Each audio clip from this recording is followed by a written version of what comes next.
Hello everyone. तो बेटा आज अपन स्टार्ट कर रहे हैं why do we fall ill का लेक्चर नंबर 03, जिसके अंदर आज अपन को बात करनी है organ specific and tissue specific manifestation, और साथ ही साथ अपन बात करेंगे प्रिंसिपल्स ऑफ ट्रीटमेंट पे। ठीक है, और ये आज का लास्ट लेक्चर होगा जिसके अंदर why do we fall ill chapter complete हो जाएगा। ठीक है, तो इसको बड़े ध्यान से देखना है, थोड़ा बहुत इंपॉर्टेंट पार्ट भी है यहाँ से, जो कि धीरे धीरे जब लेक्चर कवर होगा तो आपको बता देंगे। समझ में आ गई बात ये। इससे पहले अपन ने क्या क्या चीज़ कवर कर रखी है हेल्थ के बारे में, हेल्थ एंड डिजीज़ फ्री में क्या अंतर होता है, वो टाइप्स ऑफ डिजीज़ है। ठीक है, जैसे एक्यूट और क्रोनिक डिजीज़ वगैरह ये है। उसके बाद कल वाले जो वीडियो था उसके अंदर अपन ने क्या क्या बात की थी। उसके अंदर अपन ने बात की थी कि कॉज ऑफ द डिजीज़ क्या होता है। ठीक है, इन्फेक्शियस नॉन इन्फेक्शियस डिजीज़ में क्या अंतर है। इन्फेक्शियस एजेंट है जैसे वायरस, बैक्टीरिया, फंजाई, प्रोटोजोआ, कुछ इंसेक्ट्स एंड वॉर्म्स, और उनसे होने वाली अलग अलग प्रकार की बीमारियों के बारे में बात की थी। ठीक है, अब अपन स्टार्ट करते हैं। एक उसके अंदर था कि एथलीट्स फूड, फूड नहीं है वहाँ पे, एथलीट्स फूट है। ठीक है, वो गलती से लिख दिया होगा। ठीक है, तो वहाँ पे एथलीट्स फुट कर देना, FOOT यानी पैर है। ठीक है, तो फूड का वहाँ पे कोई मतलब लेना देना नहीं है, लेग से संबंधित है तो वो फुट लिख देना वहाँ पे। ठीक है, एथलीट्स फुट हो जाएगा वहाँ पे, और वो रिंग वोम है। तो ये चीज़ है, ये थोड़ा ध्यान रखिएगा। और जिन स्टूडेंट के पास इस पर्टिकुलर लेक्चर के नोट्स नहीं हैं तो वो जाके डाउनलोड कर सकता है, जिसकी लिंक डिस्क्रिप्शन बॉक्स के अंदर गिवन है। तो चलिए आज का लेक्चर शुरू करते हैं। सबसे पहले पढ़ते हैं कि organ specific and tissue specific manifestation. अब इसके अंदर क्या होता है कि जब कोई भी अपन को डिजीज़ होती है, कोई भी क्रोनिक डिजीज़ हो गई, तो उसके अंदर कौन से ऑर्गन को वो डिजीज़ प्रभावित करेगी या फिर डिस्ट्रॉय करेगी। और साथ ही साथ अपन यहाँ पे ये भी बात करेंगे कि वो डिजीज़ है वो एंटर किस ऑर्गन से होती है। ठीक है, जैसे जुकाम या फिर कोरोना जो वायरस है वो बेसिकली नोज से एंटर करता है। ठीक है, ये चीज़ है। अब अपन को देखना है कि कौन कौन सी डिजीज़ है। यहाँ पे आपकी गिनी चुनी है 4-5। देखो, सबसे पहले ट्यूबरकुलोसिस यानी टीबी है, और टीबी एक बैक्टीरियल डिजीज़ है। इसका एंट्री पॉइंट है नोज, और साइट ऑफ जो फंक्शन है यानी किस चीज़ को प्रभावित करती है, डैमेज करेगी, अपने लंग्स को डैमेज करेगी, फेफड़ों को। ठीक है, और सिम्टम्स आपको क्या दिखेंगे, आपको कफ होगा यानी लगातार खांसी आती रहेगी, और ब्रीथलेसनेस यानी कि आपको सांस लेने में तकलीफ होगी। ये चीज़ क्लियर है। नेक्स्ट है टाइफॉइड। टाइफॉइड भी एक बैक्टीरियल डिजीज़ है। एंट्री जो पॉइंट है वो माउथ है, और साइट ऑफ फंक्शनिंग इसकी गट लाइनिंग। देखो, माउथ से एंटर करती है ये टाइफॉइड, और साइट ऑफ जो फंक्शन है वो बेसिकली गट लाइनिंग। गट लाइनिंग का क्या मतलब हो गया कि पेट खराब होने जैसी कुछ आपके बीमारियां हो सकती है। ठीक है, बेसिकली गंदा जल या फिर गंदा खाना खाने से ये टाइफॉइड होता है। सिम्टम्स इसके हो जाएंगे फीवर, बुखार आना शुरू हो जाएगा, लगातार बुखार रहेगा। नेक्स्ट है जैपनीज एनसीफ्लेंटेसिस। बेसिकली ये एक वायरल डिजीज़ है, स्किन से एंटर होता है और अपने ब्रेन को, और जो कोऑर्डिनेटल जो अपने नर्वस सिस्टम है उसको प्रभावित करता है, दिमाग को। ठीक है, तो दिमाग पे असर कर रहा है तो काफ़ी ज़्यादा सिम्टम्स में दिखेंगे, और बॉडी के अंदर मेन फंक्शनिंग आपको ज़्यादा दिखेगी। जैसे कि सिम्टम्स में क्या हो जाएगा, फीवर हो जाएगा, हेडेक, फिट्स ऑफ अनकॉन्शियसनेस, यानी कि लगातार क्या रहेगा, दिमाग जो है अपना सर है वो दर्द होता रहेगा, और साथ ही साथ आपको फीवर भी आएगा। इसके साथ साथ आपको क्या हो सकते हैं, दौरे भी पड़ सकते हैं। ठीक है, फिट्स ऑफ अनकॉन्शियसनेस का मतलब क्या हो गया, दौरे। मलेरिया। मलेरिया एक प्रोटोजोन डिजीज़ है, बेसिकली स्किन से एंटर होते हुए आपके रेड ब्लड सेल्स और लीवर को डैमेज करती है। ठीक है, और इसके जो सिम्टम्स है वो आपके फीवर हो गया, लगातार कोल्ड हो गया, और बॉडी जो अपने पेन हो गए वो आप यहाँ पे लिख सकते हैं। ये एकदम चीज़ क्लियर है। ठीक है, अब अपन आगे स्टार्ट करते हैं और ट्रीटमेंट की तरफ चलेंगे। ठीक है, यानी कि कोई भी अगर डिजीज़ है तो उसकी ट्रीटमेंट कैसे करें, ये चीज़ क्लियर है। अब अपने पहले इसको देख लो एक बार ना, ध्यान से इसको देख लेना, याद कर लेना। ठीक है, कई बार होता है कि ये पर्टिकुलर डिजीज़ कहाँ से एंटर करता है और किस जगह पे जाके ये अपना प्रभाव दिखाता है। ठीक है, तो पहले आप इतना नोट कर लीजिए, फिर अपना आगे चलते हैं। तो कर लीजिए। अब अपने आगे चलते हैं, और ट्रीटमेंट से पहले देखो बेसिकली तो वो ट्रीटमेंट ही हो जाएगा। ठीक है, जिसके अंदर अपन को क्या पढ़ना है, इम्यून सिस्टम। ठीक है, इम्यून सिस्टम बेसिकली ट्रीटमेंट में ही आ जाएगा ये भी। अब ट्रीटमेंट आपका स्टार्ट हो गया है तो थोड़ा सचेत हो जाइए। ठीक है, अब इम्पोर्टेंट पार्ट आ गया है, इस चैप्टर का एकदम आखिरी पार्ट है, और सबसे इम्पोर्टेंट पार्ट भी यही है। ये चीज़ क्लियर है। उसके बाद देखो अपन स्टार्ट करते हैं इम्यून सिस्टम। तो इम्यून सिस्टम देखो बेसिकली क्या होता है कि अपनी बॉडी के अंदर कुछ ऑर्गन का नेटवर्क बना हुआ है, ठीक है, जो कि लगातार क्या करता है, फॉरेन पार्टिकल्स यानी बाहर से आने वाली चीज़ों को डिटेक्ट करता है और उसको मारने का काम करता है, ठीक है। तो ये चीज़ हो गई, तो ये इम्यून सिस्टम हो जाएगा। अगर आप बढ़िया हेल्दी खाना खाओगे, बढ़िया पानी पियोगे, बढ़िया हाइजीन होगी, ठीक है, बढ़िया लाइफस्टाइल होगी, तो बेसिकली उस कंडीशन के अंदर आपका इम्यून सिस्टम स्ट्रांग रहेगा, ठीक है, यानी कि कोई भी डिजीज़ से जल्दी लड़ पाएगा। समझ में आ गई बात है। बेसिकली अगर बात करें तो इम्यून सिस्टम की मैंने आपको डेफिनेशन तो बता ही दी कि बॉडी के अंदर कुछ ऑर्गन्स का नेटवर्क बना हुआ है जो कि लगातार क्या करता है, बॉडी के अंदर फॉरेन पार्टिकल्स यानी पैथोजेंस जब एंटर करते हैं तो उनको डिटेक्ट करके उनको मारने का काम करता है, ठीक है। अब देखो होता क्या है कि जो चीज़ें बाहर से आई है बेसिकली उसको तो बोलते हैं एंटीजेंस, ठीक है, उनको क्या बोल देंगे, एंटीजेंस बोल देंगे। यानी कि अगर कोई भी फॉरेन पार्टिकल्स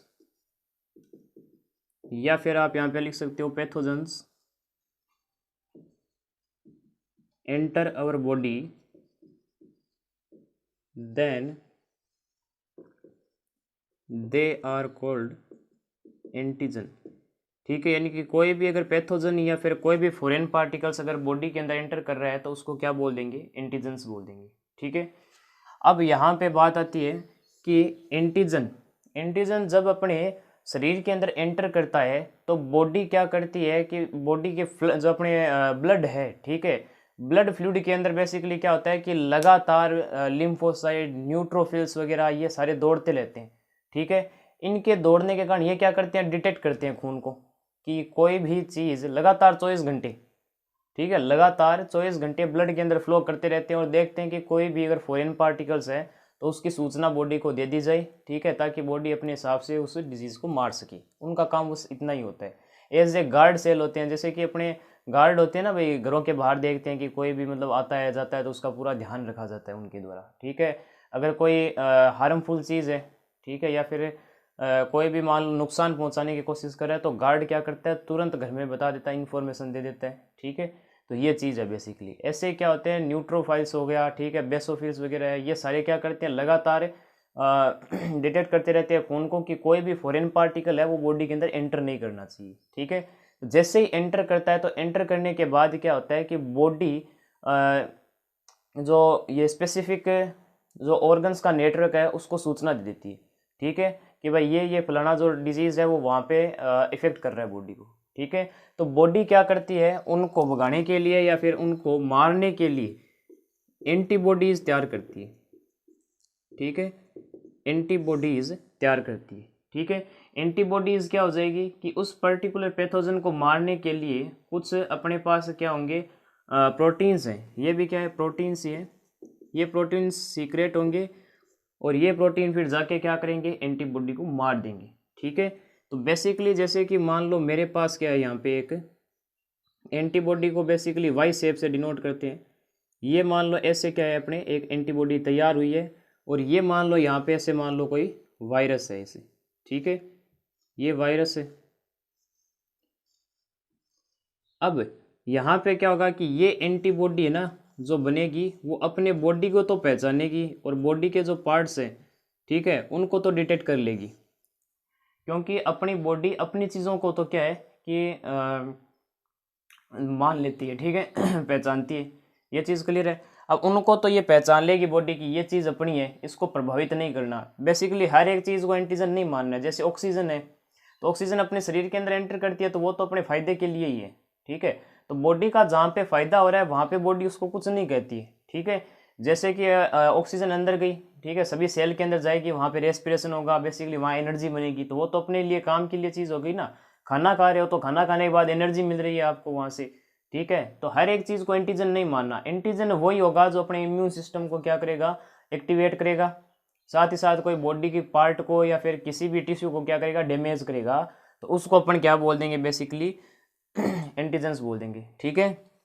मान लो मेरे पास यहाँ पे ये कोई एंटीजन है वो बॉडी के अंदर एंटर कर लिया, ठीक है। इसके एंटर करने के बाद बेसिकली क्या होगा, जो मेरे पास न्यूट्रोफिल्स हैं, ठीक है, बेसोफिल्स हैं,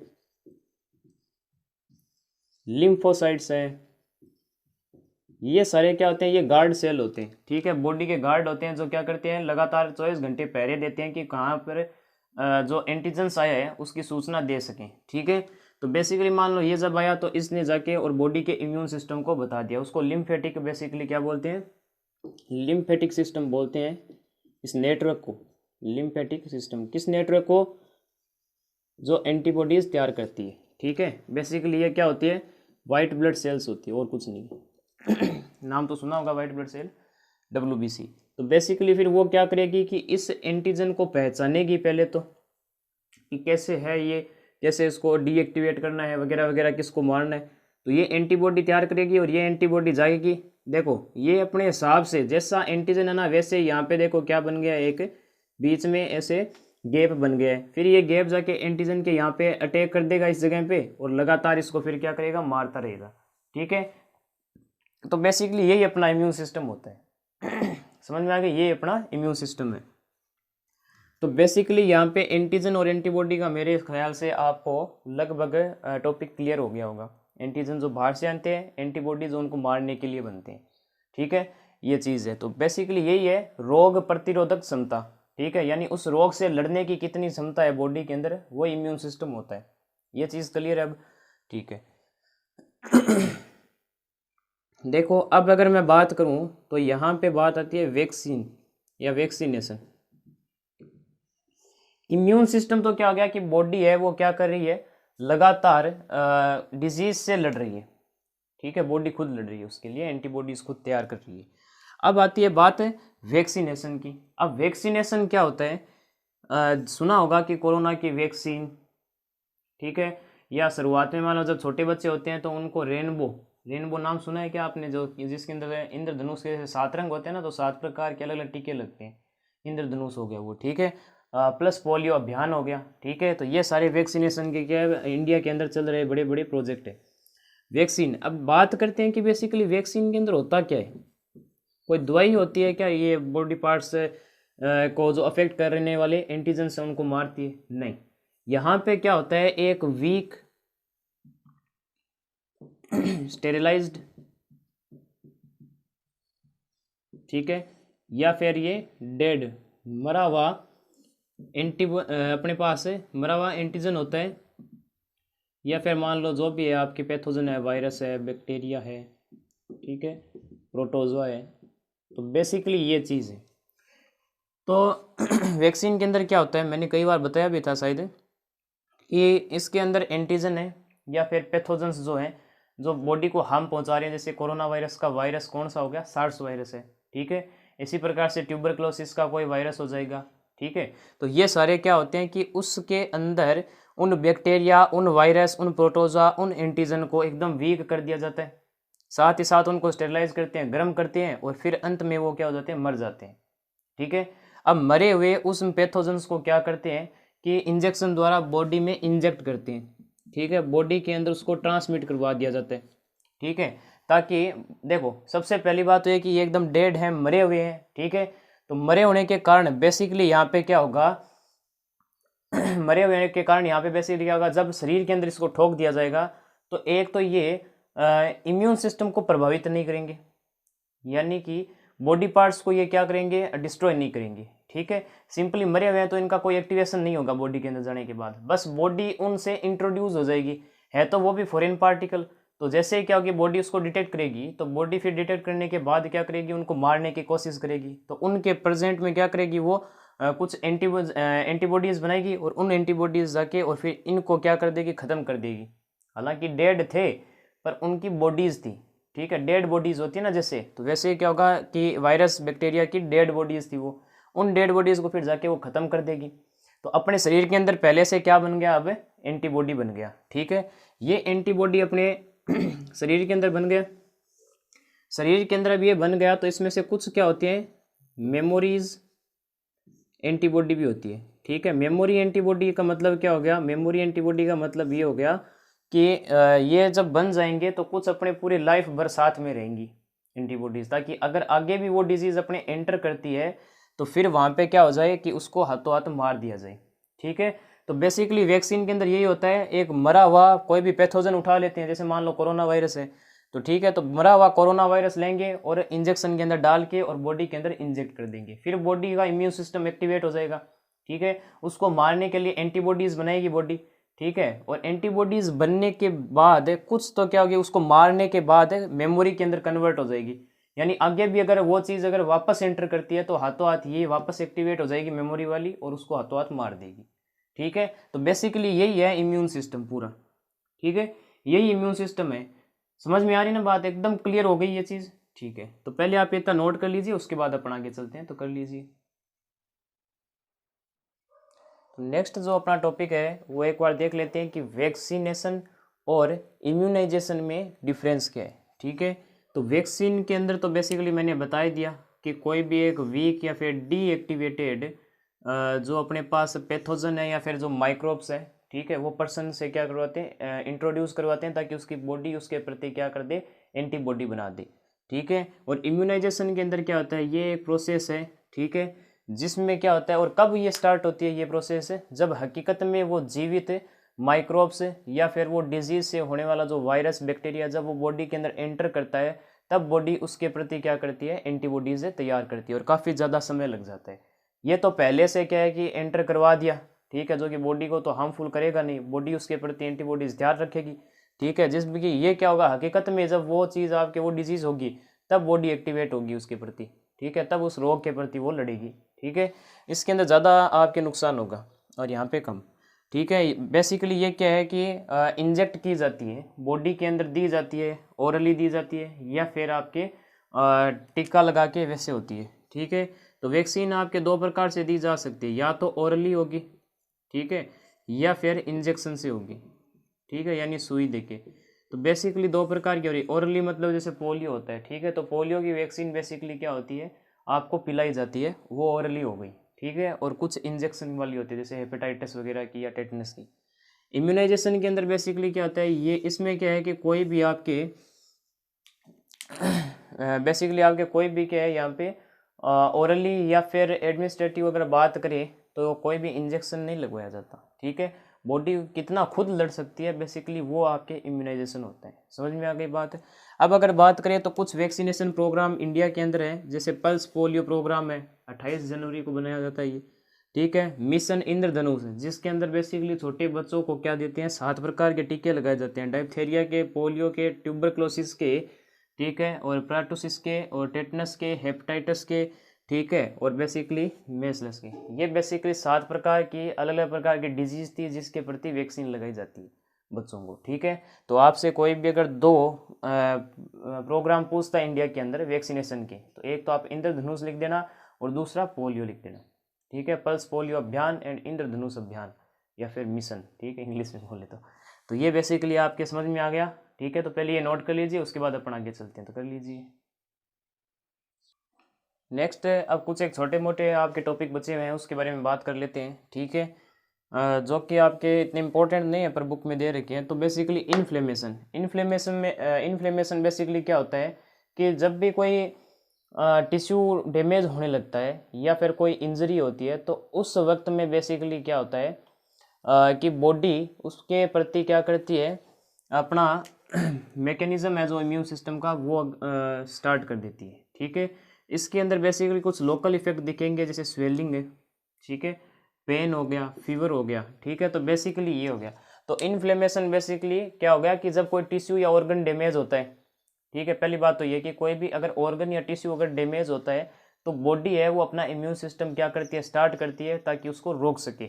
ठीक है, तो बेसिकली इसी को इन्फ्लेमेशन बोलते हैं। जैसे कोई वायरस अगर अपने अंदर एंटर किया, ठीक है, तो बेसिकली जो वायरस होते हैं ना वो बहुत ही कम टेम्परेचर के अंदर जीवित रह पाते हैं। तो बॉडी क्या करेगी, सडनली है कि उसको मारने के लिए क्या करेगी, पहले अपना टेम्परेचर बढ़ा लेगी, बुखार हो जाएगा। ठीक है, टेम्परेचर पूरे बॉडी के अंदर जब बढ़ जाएगा तो वो वायरस उस टेम्परेचर को सहन नहीं कर पाएगा और मर जाएगा। ठीक है, तो बॉडी देखो अपने बहुत बढ़िया सिस्टम है। ठीक है, बहुत ही मतलब अच्छी मशीन है जो कि भगवान ने अपन को दी है। ठीक है, बेसिकली देखो ये क्या हो गया कि वायरस को मारने के लिए अपनी बॉडी है वो क्या करती है, टेम्परेचर बढ़ा लेती है उस चीज़ को। तो अगर कभी भी बुखार होता है, ठीक है, तो वो बेसिकली ज़रूरी होता है बॉडी के लिए। ठीक है, तो ये चीज़ है, तो इसी को इन्फ्लेमेशन बोलते हैं। अब बात करूँ तो यहाँ पे एक चीज़ लिखी हुई है, ठीक है, माइक्रोब्स है वो डायरेक्टली प्रोपोर्शनल है डैमेज के, ठीक है। नंबर ऑफ आप लगा सकते हैं, नंबर ऑफ माइक्रोब्स क्या हो गए, डैमेज के डायरेक्टली प्रोपोर्शनल हो गए। अगर मान लो क्या है कि कोई वायरस है या बैक्टीरिया कम मात्रा के अंदर बॉडी के अंदर है, ठीक है, तो कोई आपकी दिक्कत नहीं होगी, ठीक है, वो आपका माइनर होगा। पर उसी जगह पे अगर क्या हो जाएगा कि बहुत ज़्यादा मात्रा के अंदर अगर माइक्रोब्स एंटर करते हैं, पैथोजन्स एंटर करते हैं, तो वहीं पर वो इन्फेक्शन क्या हो जाएगा, बहुत बड़ा हो जाएगा, ठीक है, बहुत बड़ी डिजीज़ हो जाएगी। तो ये चीज़ है, समझ में आ गई। उसके बाद प्रिंसिपल्स ऑफ ट्रीटमेंट है। तो ट्रीटमेंट के लिए बेसिक 2 प्रिंसिपल फॉलो किए जाते हैं डॉक्टर्स द्वारा। सबसे पहले तो है कि टू रिड्यूस द इफेक्ट या फिर सिम्टम ऑफ द डिजीज़। सबसे पहले तो डॉक्टर क्या करता है कि जिस चीज़ से आपको तकलीफ हो रही है, यानी बुखार हो रहा है, बॉडी पेन हो रहा है, हेडेक हो रहा है, तो बेसिकली क्या होता है, सबसे पहले का तो ट्रीटमेंट यही रहता है कि उसके सिम्टम्स को ख़त्म कर दिया जाए, ताकि अपन क्या कर सके, कंफर्ट महसूस कर सके, ठीक है। और कंफर्ट जब बॉडी महसूस करती है तो इम्यून सिस्टम उसका भी बढ़िया चलने लगता है, ठीक है। तो ये चीज़ है। तो सबसे पहले तो ये हो गई कि उसका सिम्टम पहले कम कर दो, ठीक है। दूसरा क्या होता है, दूसरा ये होता है कि डायरेक्टली दवा बोल दो किस पे, इन्फेक्शियस एजेंट पे, ठीक है, ताकि वो मर जाए।